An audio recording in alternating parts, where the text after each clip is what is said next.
কিনা জানি না, কারণ আমাদের ওয়াল প্যানেলগুলি যদি দেখানো হয় বুঝতে পারবেন।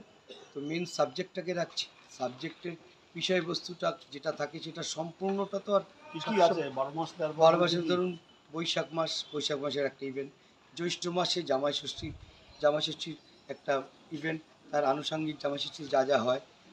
আষাঢ় মাস রথযাত্রার ব্যাপারটা কি সেটা পুরোটা দেখাচ্ছি। ভাদ্র মাস তার পুরো ব্যাপারটা দেখাচ্ছি। বিশ্বকর্মা পুজো তার বিশ্বকর্মা সংক্রান্ত জিনিস, এইভাবে আমরা 12টা মাসকে দেখাচ্ছি।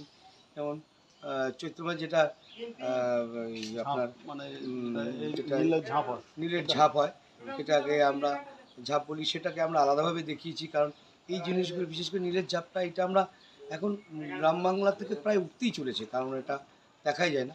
তবু আমাদের পুরনো ঐতিহ্যকে বোঝানোর জন্য আমি নতুন করে আবার এটাকে বোঝানোর চেষ্টা করেছি।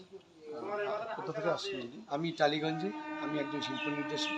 আমার যে বন্ধু দেবাশিস, উনি একজন শিল্প নির্দেশক। তো বাড়িপুর ভাই ভাইয়ের সঙ্গে